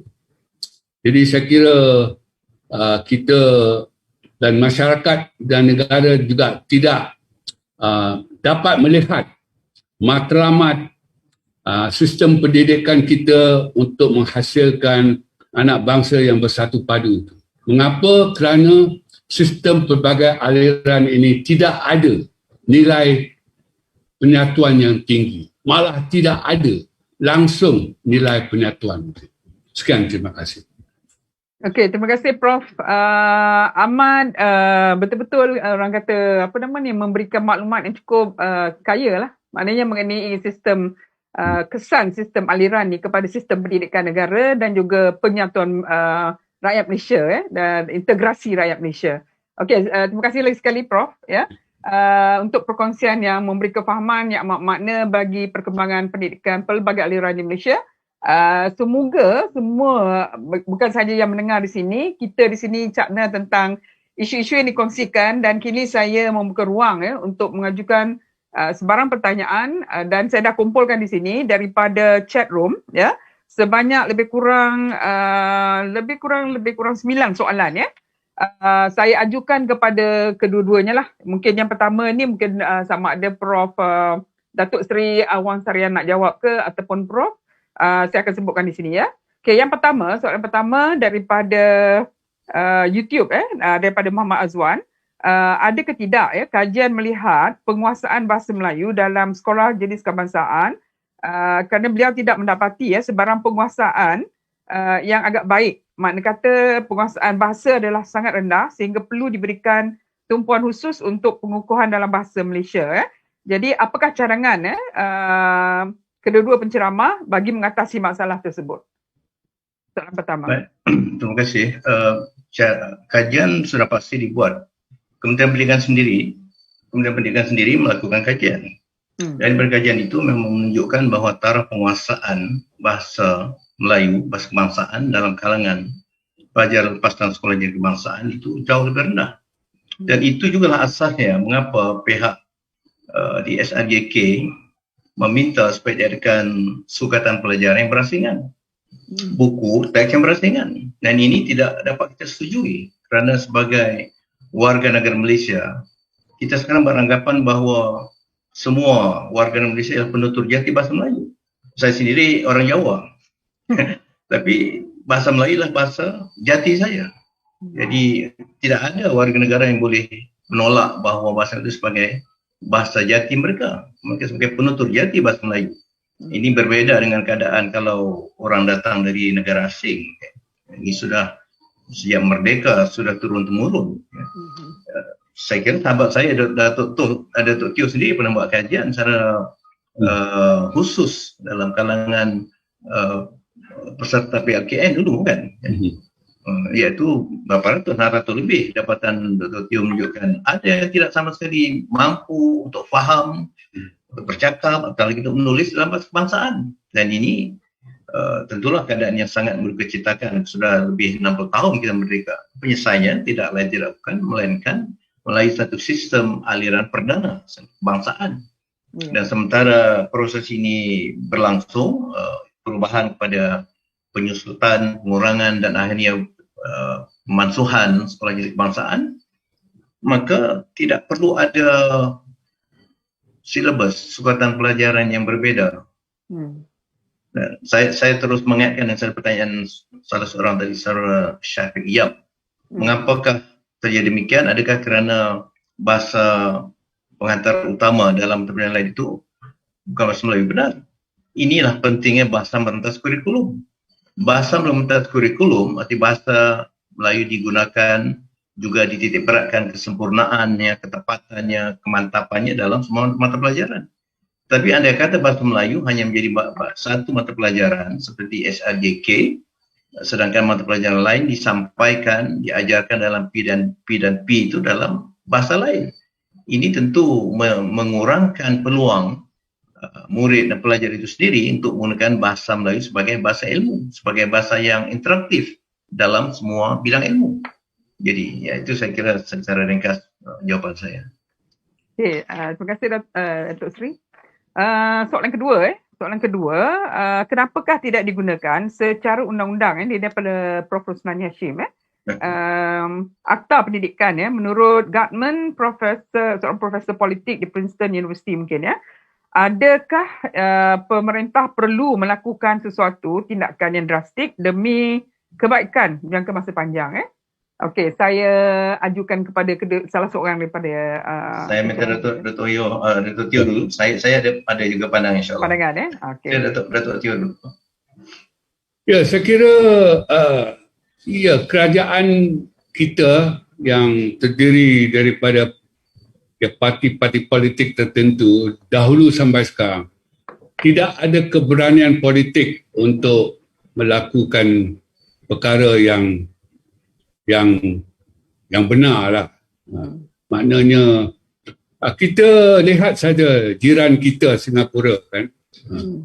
Pada tahun 65 semasa ataupun apabila Singapura keluar ataupun tidak lagi bersama kita dalam Persekutuan Malaysia, kepimpinan Singapura memansuhkan sekolah vernacular Cina untuk mengadakan sekolah satu aliran.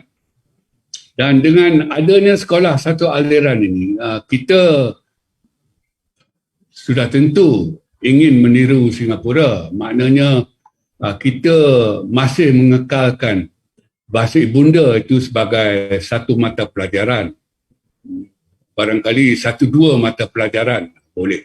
Kan bahasa, budaya dan sastra gitulah. Maksudnya yang kita tidak mahu ialah bahasa ibunda itu menjadi bahasa pengantar dalam sistem pendidikan untuk apa-apa jua peringkat. Jadi jawapannya ialah kerajaan ada kuasa kan, dan kuasa yang ada pada kerajaan untuk boleh mengadakan apa yang tak ada, boleh mentiadakan apa yang ada. Jadi dengan izin, tidak ada political will. Singapura ada political will, memang dibantah kuat oleh masyarakat Cina, tetapi pemimpin Singapura yang Cina juga melihat lebih jauh untuk jangka masa yang panjang. Sekolah satu aliran ini adalah sistem yang paling baik untuk menghasilkan anak bangsa yang mendukung identiti nasional yang serupa.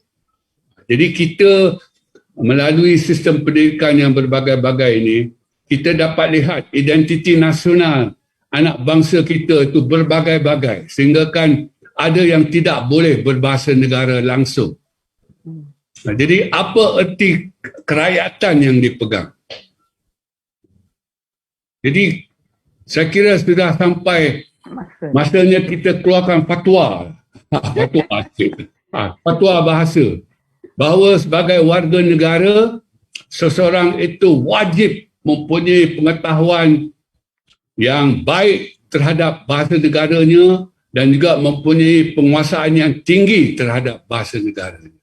Itu fatwa. Okay. Baik, saya melihatnya daripada sudut pengalaman yang kita timba daripada negara-negara lain. Dan ini bukan pandangan berdasarkan dengar cakap, tapi daripada sudut pandang mata kepala sendiri di beberapa buah negara lain. Saya 5-6 tahun ditugaskan oleh kerajaan di negara China. Siapa yang mengatakan negara China monogenes? China heterogenes. Ada 56 etnik. Yang terutama yang terbesar di Xinjiang itu bukan orang Cina. Majoriti orang Uyghur, iaitu sub-etnik Turki. Dan banyak lagi di wilayah-wilayah autonomous di China itu. Tetapi saya sempat melawat sebahagian provinsi di negara China. Seluruh negara China disatukan oleh dasar bahasa kebangsaan dan dasar pendidikan kebangsaan yang berteraskan bahasa kebangsaan mereka, bahasa Mandarin. Dan itulah kejayaan negara Republik Rakyat Cina menyatukan bangsa mereka, bukan kerana dasar komunismenya, tapi dasar melaksanakan bahasa dan pendidikan kebangsaan dengan tegas. Kalau bercakap tentang pengajian tinggi, di Beijing Foreign Studies University, tempat saya ditugaskan oleh Kerajaan Malaysia itu, sekarang 120 bahasa asing diajarkan. Pada waktu saya sampai tahun 2008, 60 bahasa asing. Saya tinggalkan 2011, sudah 80 bahasa asing. Saya datang semula tahun 2016 sebagai penyandang kali kedua, sudah 100. Dan sekarang sudah 110 bahasa asing. Tetapi tidak pernah mana-mana universiti ataupun jabatan kerajaan di China mengutamakan bahasa asing. Ada mesyuarat, ada penandatanganan MOU, MOA, tetap dalam bahasa Mandarin dan diterjemahkan ke dalam bahasa tamu. Kalau Malaysia, bahasa Melayu lah. Kalau Indonesia, kalau Arab, bahasa Arab. Itu dasar negara yang jelas. Dan itulah sepatutnya menjadi contoh dalam kalangan pimpinan negara kita. Demikian juga negara Korea. Saya juga membuat beberapa kali lawatan kerja di Korea, di Jepun. Di Jerman saya pernah bercakap kerana saya pernah menjadi peserta tamu di Goethe Universitas di Frankfurt. Mereka tetap menggunakan bahasa Jerman. Di Belanda, saya mewawancara seorang profesor di sana. Mereka mengatakan bahkan menempelak Malaysia, menempelak saya waktu itu. Apa masalah kamu katanya? Di negara kami Belanda, bahasa Inggeris baru diperkenalkan kepada secondary, sangat menengah dan tak ada masalah kuasa bahasa Inggeris. Yang kamu dari tadika, preschool hingga ke universiti masih ada masalah. Ini tentu ada sesuatu yang salah. Dan itulah kesalahan yang telah pun kita kemukakan pada kementerian, pada kerajaan, bahawa bukan salah pada bahasa itu, tapi kerana soal pedagoginya, soal pemilihan bahan bacaan, latihan guru, guru yang option bahasa Inggeris yang tidak pernah cukup. Nah, ini gambaran daripada pengalaman negara-negara lain yang mesti kita timbang. Yang paling dekat saya kira Thailand, Indonesia, itu yang paling dekat. Ya, Singapura tadi. Walaupun ada pertanyaan Besar Senani yang berkaitan dengan itu tadi, ada pertanyaan lain yang saya kata, adakah mungkin orang Cina di Malaysia akan menerima kalau bahasa Inggeris jadikan bahasa pangkat utama? Mungkin. Tapi mereka tidak akan sekali-kali bersedia untuk menutup sekolah jenis kebangsaan Cina. Itu pasti pada hemat saya lah. Melihat psikologi yang ada sekarang. Dan ini pada saya satu hal yang sangat berbahaya dalam konteks pembinaan negara bangsa yang berteraskan jati diri, salah satunya bahasa kebangsaan. Jadi mana-mana warga negara lain pun perlu taat setia. Dan soal fatwa Ketua Tio itu tadi, bagus fatwa itu. Tetapi sekurang-kurangnya undang-undang dasar dalam perlembagaan itu sudah ada menyebut setiap warga negara Malaysia perlu menguasai, hanya mungkin agak longgar, sekali lagi soal lunak lah perusahaan ni, sekurang-kurangnya menguasai asas bahasa Melayu. Jadi ini perlu ditingkatkan, maknanya perlembagaan itu boleh dipindah sedikit supaya bukan setakat tahap asas, tapi menguasai bahasa negara dengan cekap, dengan baik. Jadi saya menyokonglah pada waktu. Dan nanti kita tubuhkan Majlis Fatwa Kebangsaan bagi bahasa Melayu. Okey, terima kasih Prof dan Datuk Sri.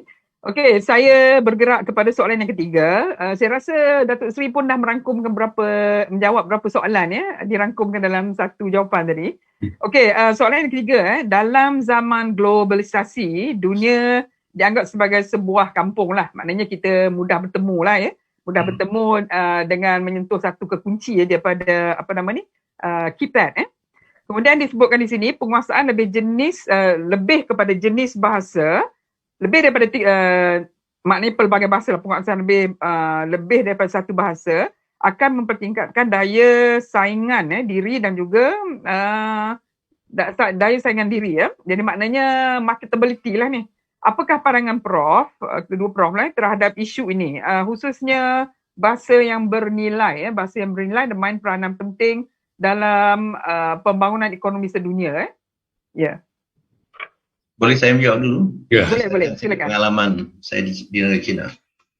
Negara China tahun 2013 Presiden Jinping menggagaskan soal Belt and Road inisiatif Laluan Sutera yang sekarang sudah melibatkan 177 hampir 200 negara sedunia dalam program itu. Nah, tentulah dalam konteks ini Presiden Xi Jinping dan rakan-rakannya pimpinan negara China melihat keperluan penguasaan bahasa-bahasa lain. Maka dalam soal ini, secara teori dan praktik, tidak ada ahli bahasa manapun yang menolak pentingnya juga penguasaan bahasa-bahasa lain yang memberikan nilai tambah, nilai ekonomi, nilai global, nilai industri. Tetapi barang diingat bahawa yang paling penting negara-negara maju, saya katakan Jerman tadi, Perancis, Belanda, China, Korea Selatan, Jepun, tetap mengutamakan bahasa kebangsaan, bahasa negaranya bagi ranah-ranah yang menandai kewujudan sebuah negara. Sebagaimana kita katakan kita bernegara Malaysia kerana kita menghormati bendera Jalur Gemilang sebagai satu lambang negara. Lagu kebangsaan kita hormati. Mengapakah sampai soal bahasa kebangsaan kita tidak menghargai sama dengan penghormatan pada lagu kebangsaan dan bendera kebangsaan? Padahal ketiga-tiganya itu tetap asal jati diri kebangsaan, bahkan bahasa sebagai roh bangsa. Saya memetik ungkapan almarhum Tuan Rahman Putra Al-Haj, Menteri Tanah Melayu waktu itu, yang pertama, Malaysia yang pertama, dan ucapan kemerdekaan bahawa katanya negara tanpa bahasa kebangsaan ibarat jasad tanpa roh. Dan memang demikian, kerana bahasa itu adalah bahagian dalam diri yang rohani, dalam diri yang batin. Ini perlu ada satu forum lain tentang falsafah bahasa sebenarnya. Orang yang menafikan bahasa kebangsaan, bahasanya sendiri, kalau dalam kalangan orang Islam itulah bangsa orang yang kufur nikmat. Dalam Al-Quran sudah jelas, dalam surah Ar-Rum ayat 22, antara tanda kebesaran Allah termasuklah menjadikan langit dan bumi, pelbagai bahasa untuk manusia dan pelbagai warna kulit. Ini jelas. Surah Ibrahim ayat 4. Tidak utus para rasul, kata Allah, melainkan dalam bahasa yang difahami oleh kaumnya.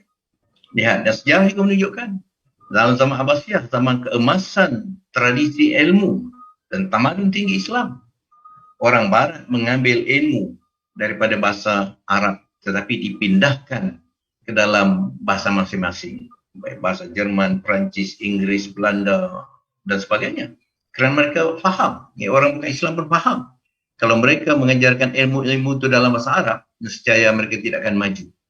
Dan itu juga terjadi apabila para da'i, para mubaligh datang ke alam Melayu, Islam ke alam Melayu, mereka bukan menggunakan bahasa Arab, tapi bahasa Melayu.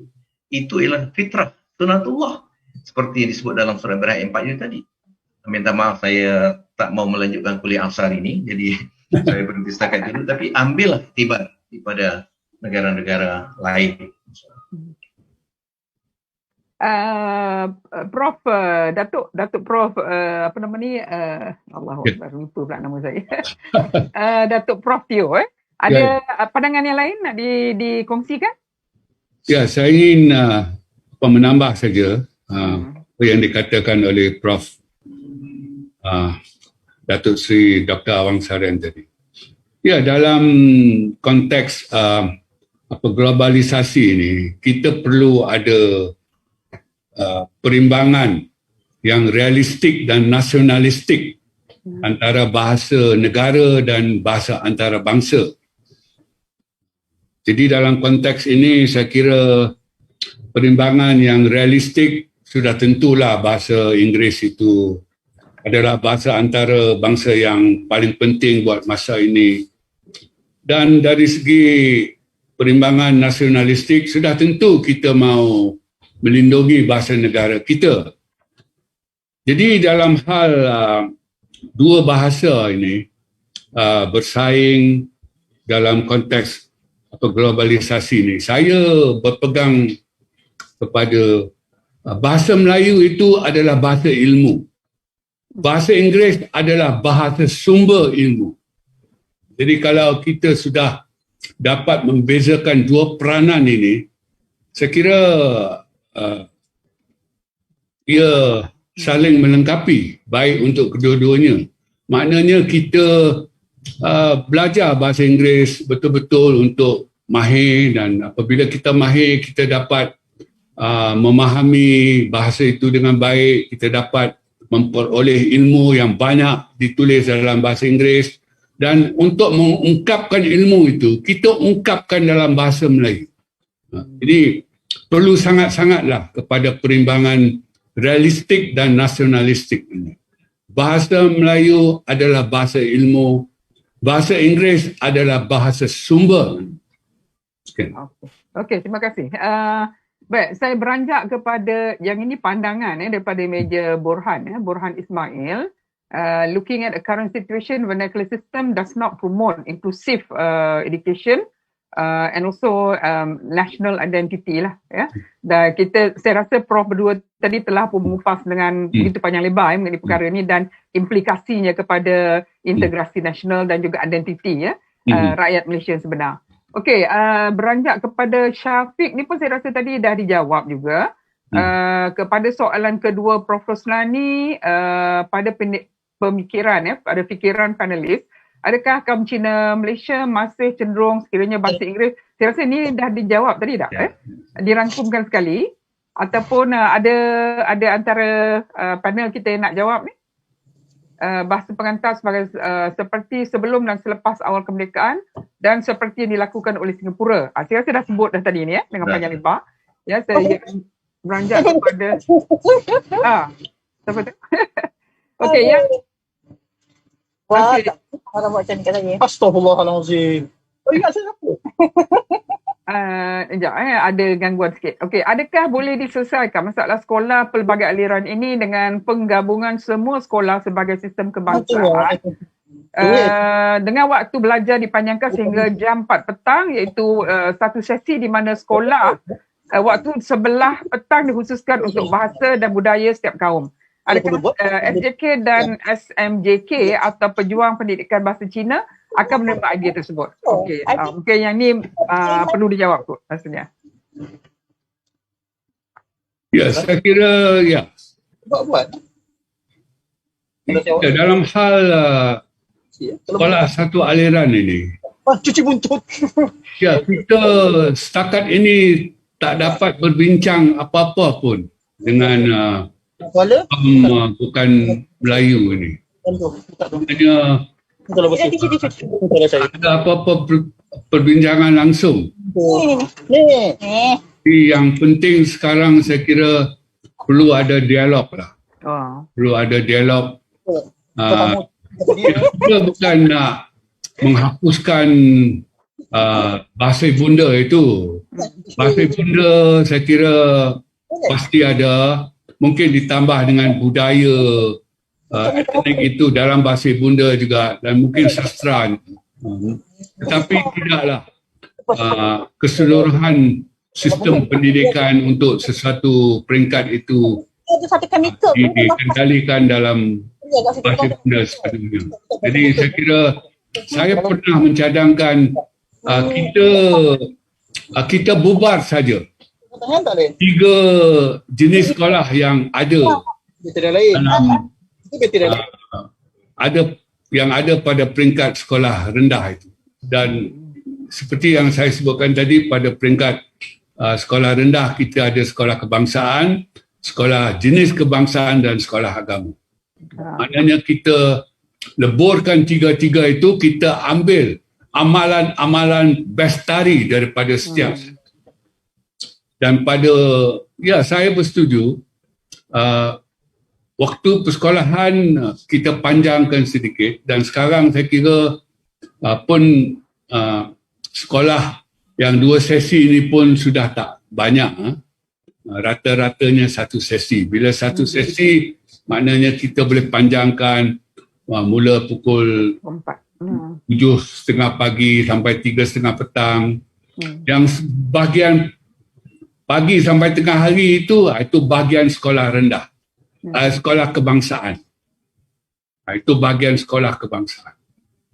Dan belah petang itu bahagian sekolah vernacular. Dan untuk sekolah vernacular ini, setakat ini kita hanya ada 2 jenis saja.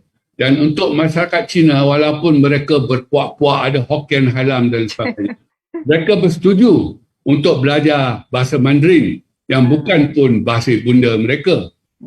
Tetapi untuk kaum India, mereka ada yang kelompok Telugu, Malayalam, Sikh. Jadi yang diajar sekarang ialah Tamil. Jadi dengan adanya sekolah satu aliran yang baru ni, sebelah petang selepas makan tengah hari, itu bahagian vernacular dan agama itu, maka kita perluaskan bahasa ibunda ni. Bahasa Telugu, bahasa Malayalam, bahasa Sikh, bahasa Siam, rakyat Malaysia, kan, bahasa pribumi Sabah dan Sarawak. Dan pada bahagian petang juga kita khususkan itu pendidikan agama itu. Sekarang pun kita dapat lihat anak-anak Melayu belah petang semua ke sekolah agama, kan. Jadi kita rangkumkan. Jadi masalahnya kita tak dapat nak bincang pun sebab tak dapat sambutan daripada kaum Cina terutamanya. Okey, terima kasih. Itulah yang menjadi kemusykilan kita selama ni, ya. Tidak ada titik pertemuan, ya, untuk sekolah kebangsaan dan juga pengurus sekolah-sekolah Cina ni, ya. Jadi kebangsaan Cina, dan saya rasa Tamil not so much of a problem lah. Tak so much of a problem. Very cooperative. Cuma itulah tidak ada titik pertemuan. Kalaulah titik pertemuan itu berlaku, mungkin kemenjadian, ya, sekolah yang kita harapkan itu insyaAllah pasti berlaku lah, ya. Okey, saya seterusnya melihat kepada, saya rasa Datuk Seri dah menjawab ni, Syafiq Yap, kemudian okey, saya rasa sampai situ je, dan kebanyakannya yang besar-besar, isu-isu besar, polemik-polemik bahasa ni, dah dijawab oleh kedua penyampai kertas kerja ni, insyaAllah, ya. Dan saya rasa kita perlu berhenti di sinilah, ya, dan mungkin akan bersambung dalam sesi SFPK yang keempat lah, siri yang keempat, insyaAllah. Semua dijemput hadir, ya, melalui pelbagai media yang disebutkan, ada dia punya alamat, ya.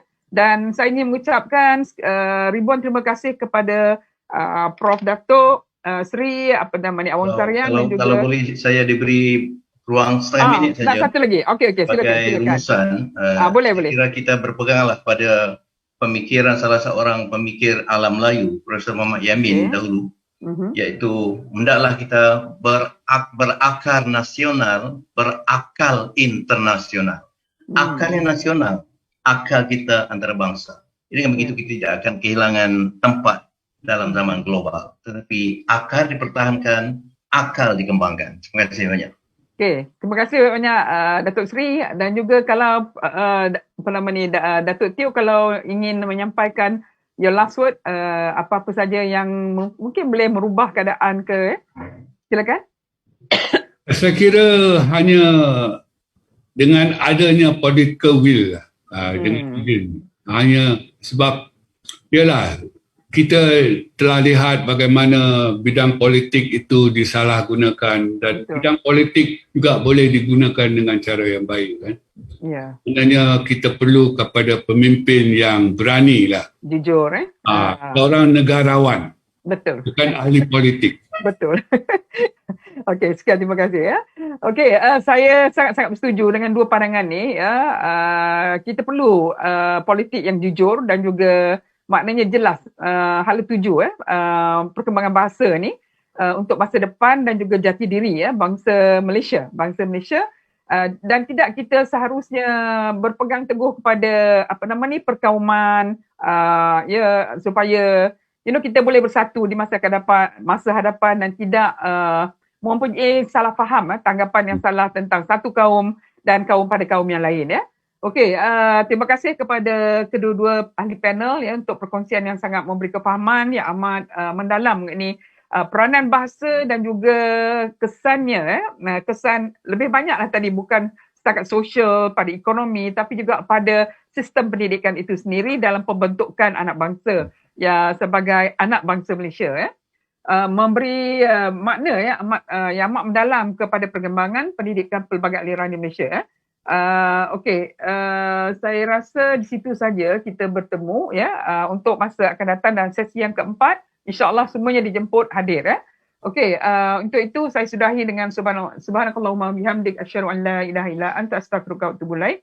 Terima kasih kepada dua-dua ahli panel, ya. Okey, assalamualaikum warahmatullahi taala wabarakatuh.